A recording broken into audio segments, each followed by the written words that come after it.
Hello and welcome to my YouTube channel. Today I'll be going over the Spotify API, how to make calls to it, and how to manipulate the data that responds to those calls. I'm not necessarily going to be going over HTML or CSS too much in this video, as much as I will just be showing how I make calls to the Spotify API and again use the data that responded to those calls. Just to lay a groundwork real quick, I am using Node.js and installed both NodeMon and Express. I won't be going over exactly the commands to install all of these features. However, just briefly, I did use npm init followed by and just followed the prompt that it gives you. Once I went through the steps of installing npm, I also went ahead and installed the dependency Express, which is what that huge file node modules up at the top is. And then finally, I installed NodeMon. After all that setup, I did just organize my files into a fairly standard layout. So we do have our public folder here that'll house our CSS, images that we use, and JavaScript. And then we also have views here that will host my HTML. Without further ado, let's go ahead and hop into our app.js file here. So first thing that you're going to notice is I did import Express, and then also I chose a random port number.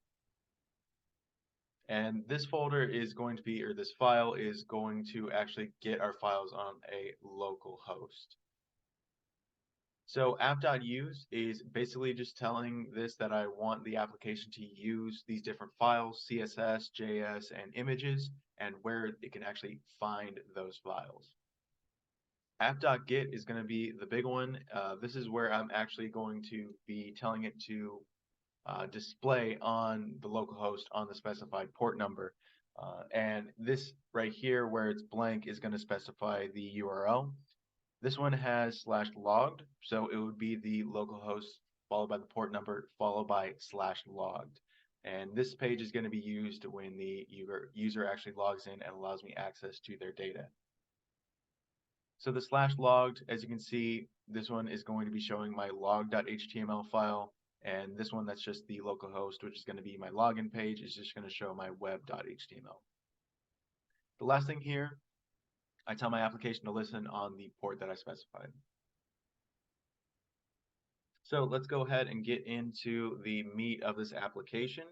I'm going to go ahead and show you how it works first, and then I'll start to break it down and break down my code. So let's just type into the URL, localhost followed by the port number. And this takes us to a login page. First thing that you're going to notice is I do have my logo up in the top left. I also have a contact us button that'll just link to my LinkedIn page. And then we have a link here or a button here to log into Spotify. So let's go ahead and do that. We click this button and we're redirected to this page. This page is basically just allowing us access to a user's data, so that way we can actually display their top 10 artists and top 10 songs, which are the API calls that I will be doing. Let's go ahead and hit agree, and voila, we have our top 10 songs of all time. You can specify what you want the API to actually call. And I'll be going over that a little bit later, but you can also find out these calls all to yourself on Spotify's documentation for API, and I'll definitely be having a link to that down in the description. But like I said, it does return our top 10 songs of all time. A couple things just to notice about the songs. It does return the song title, the album, as well as the artist name, a popularity rating, which is based on Spotify's data, and then also a link to find this on Spotify.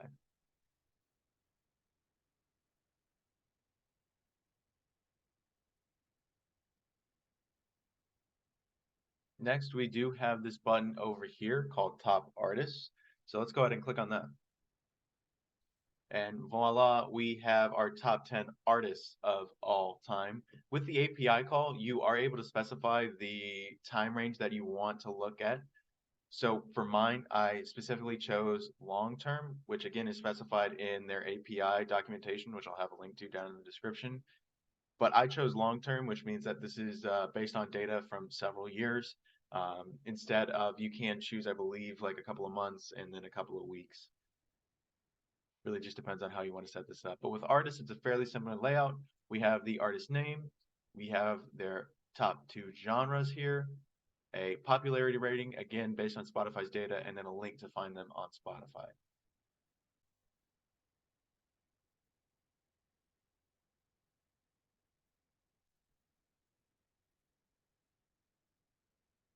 All right, so now let's go ahead and go over the code a little bit here. Like I said, I'm not going to be going over CSS or HTML too much. However, I definitely want to briefly introduce the HTML just to get you familiar with it. So without further ado, let's hop into it. Something that you may notice, just real quick, that I want to go over is the easiest way to store this kind of data would be in an ordered list, given that it does have a number, it is ordered, and it is descending. But if we actually go over to my code and we go over to our log.html, we do have an ordered list, but there are no elements in it. And that's where JavaScript's going to come in. We're going to make calls to the Spotify API. We're going to get that data that responded to that call, and then we're going to transform that data and actually display it. And it's going to be all through JavaScript here. The only reason why I mention that is because my HTML files are kind of bare. So there's not a whole lot to go over with HTML, which is why I'm not going to go deep into it. But first, let's head to the login page, which is my web.html. Like I said, it is fairly bare, with the exception of this call right here that is linked to a button, and it calls a function called authorize. So all of the calls to JavaScript, all that, the functions, everything like that is going to be found under my java.js file here. So let's head into this just real quick. First thing that you're seeing is some variables that you will need for an application. So as you can see, there is the client secret and client ID. These are unique to you and provided by Spotify when you set up a Spotify developer account. I will be rotating these so you won't be able to use mine. Additionally, there is a variable at the very top called redirect, and this holds my redirect URL. Like I said, the localhost followed by the port number followed by /logged. And you will also, when you set up an app with Spotify, you will have to have some type of redirect URI. And so this is why I have this set up here. All right. And then we also have our variable here called authorize, which is going to help us in our calls to the Spotify API. I found this on the Spotify API documentation website. Again, I will have a link to that down below in the description. But let's just go ahead and take a look at the function called authorize. So what we're going to be doing with APIs, the easiest way that I can break it down and the way that made sense in my brain when I was doing this kind of code is we're going to be building URLs. And that's exactly what we're doing here. So we do have this. We're using the variable authorize, and we're adding on to it. So we have the URL plus itself in addition to this stuff that I'm adding on to it. So we'll be using our client ID, our redirect page, and then something else that I want to draw your attention to is our scope. Again, how to build this URL is going to be found in Spotify's API documentation website. I'll have a link to that, no problem. The scope is going to be what we want to actually access from the user. So I want to obviously access data that will allow me to access their top 10 songs and their top 10 artists. And then lastly, we're going to put that into the URL bar. And then once we hit agree, that's going to take us to our log.html file after the user agrees to the specified information on the web page that we just built. So let's go back to our log.html. And just to go over it briefly, you will notice on the body element here, it does have a function called onPageLoad for the onload. And then also it does have these calls to these functions right here, get songs and get artists with those buttons, top artists and top songs. Again, like I mentioned, we do have an ordered list, but we don't have any elements. We're going to get into that in our java.js folder or file in just a second. So again, I do also want to just go over a little bit more of the variables before we hop into the different functions here. So we do have authorize, which is a URL that allowed us to authorize our users to authorize access to, the different data. We also have something called token, which is what we're going to be needing to get our access token and refresh token. We have something called artist, which will get our, this is going to help us get a call to the API from Spotify to get the top 10 artists for a particular user. And same thing for tracks. We do also have a variable called list here and a variable called cover. These are elements within my HTML that we're going to be using and manipulating and adding data to. So let's go ahead and go into the on-page load here. So first off, we have an if statement. So this is basically just saying if there is actually anything following the URL. So if you mention or if you notice when we're on certain websites, so let me just go back. Let's log in here. You see that there's a question mark right here. So basically this is saying, this if statement is saying, if there's anything following the question mark, it's going to call this function handle redirect. Else, it's going to go ahead and skip to this function called get songs. So this means basically the else means that the user has already been on this page and nothing has returned. So it can just go ahead and skip to get songs. But if this is the first time that a user has allowed us access, then we can just go ahead and go to handle redirect, which is going to be this function right below here. Handle redirect, first off, has a variable called code, and it calls this function getCode, which is right below here.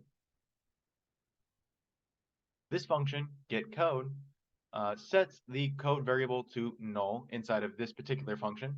And then basically it's just going to get the code from following that question mark that I was saying earlier, once the user actually or allows us access to their data, and it's going to return that, and it's going to store it back into handle redirect into this variable called code. And then we're going to use that code to get us an access token.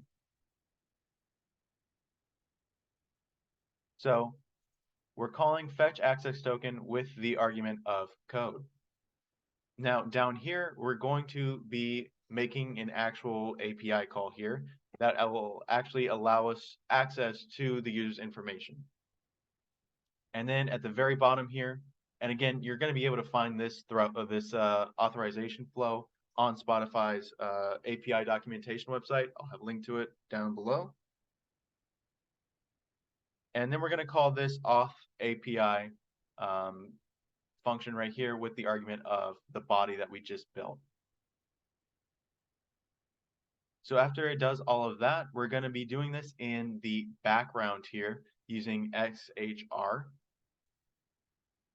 And then finally, once we've built this and actually made this authorization call, and this is actually going to be an API call, it's a post call, which again, you're going to be able to find all of this on Spotify's actual website. We're going to call this function handle auth response. So handle auth response. This is where we're going to get a return from the API. If it's successful, it'll have a status of 200. If it is successful, then we're going to go ahead and parse that information right here into a variable called data. And this is going to hold our access token and our refresh token. So that is going to actually have us access the user's information whenever we make actual API calls. So first things first, if it has an access token in that data, then we're going to store it to our local storage. And then same thing with the refresh token as well. Once we have all of this information, once we have an access token and refresh token, then we're going to be actually able to access that user's information. So we're going to go ahead and call get songs. Otherwise, it's going to return with an error, and I'm just going to print that error. So with get songs, let's skip over to that. The get songs function is actually very, very small, as all it is doing is calling this function call API. So the call API function is a generalization of API calls. You'll notice that when you visit Spotify's documentation website, that all of the API calls have a similar layout with the method, the URL, the body, and then a callback. So the callback is actually going to be another function called handle song response. It is going to be a get call. We're going to use tracks here, which if we scroll back up to the top just to refresh your memory, we do have this variable called tracks that is actually building that URL that has that URL in there to return the top 10 songs of all time for a particular user. So first thing that you're going to notice is it does have an offset of 0, which basically it's going to return an array, and that's the number that the first item in that array is going to have. We have a limit set to 10. I just want the top 10. And then we have something called time range is equal to long term. Again, you'll be able to find this in Spotify's API documentation. I used long term. You can use, I believe it's medium underscore term and short underscore term. I believe short term is like a month or two, and then short term I want to say is 4 weeks. But going back to get songs here, so we're using the call API function. The call API function again is going to be using XHR. And we're basically going to go through all of this and actually make that API call. The content type and authorization, the bearer, again, we're going to use our access token here, and we're going to access the access token that we stored in our local storage. You're going to be able to find this again on Spotify's API documentation. And then we're going to actually do our callback, which we passed in handle song response. The handle song response here is where we actually get the callback from the API. So the first thing, if it's successful, like the other one, it will return with the status of 200. Else, it's going to return with 401, which means we actually have to do our refresh token. And I have a refresh access token here that I just want to go over really quickly. I think it's up here. Yeah, refresh access token, where basically we're just making another quick call in order to get another access token. But typically, I want to say that the access tokens for Spotify last a good while. I want to say maybe like 3 hours or something like that. But let's go ahead and focus on the successful version here. So if it is actually successful, then we're going to go ahead and parse the JSON file into this variable called data. I just did a console.log for later so that we can actually see what it'll look like. And then we're going to call song list with this data. So let's go down to our song list function here. We're passing in data. The first thing that you're going to see here is remove item. This is how I personally set this up. So we need to clear out that ordered list. And this list variable here is what we put at the very top of the folder or at the very top of the file. And that is our ordered list. That's how we're going to be manipulating our ordered list here. So I want to clear it out every single time that an API is called because I don't want songs just keep adding and adding and adding and adding. I want it to remove and be fresh and clean every single time that a user makes a call to the API. And then we have a really big for loop here that's going to go through each item within the array that it returns. So I want to go back actually to my website here. If we hit agree, we have our top songs. Let me inspect the page here. Actually, pull up console. It returns an object. This is going to be our JSON file, our JSON response. It has items here, which is an array of 10, and it actually holds all of our songs. So as you can see, it has the name of the song here. I believe in artists, it will have type artist, the name, All that good stuff is going to be in this response. So going back to here with our for loop, we're going to be going through each element or each item within that array. First things first is I created a bunch of, elements within an HTML file just because I organize it the way that I personally like to. But as you can see, this is how we're going to actually be accessing stuff within that data variable that we pass through. It's going to be accessing stuff just like any other array. So with this one, data dot items, whichever number we're on, dot popularity. So if we go back to here with our response, you'll be able to see that if we access it that way, we're accessing the first one, just as an example, 0, and it has a popularity of 40.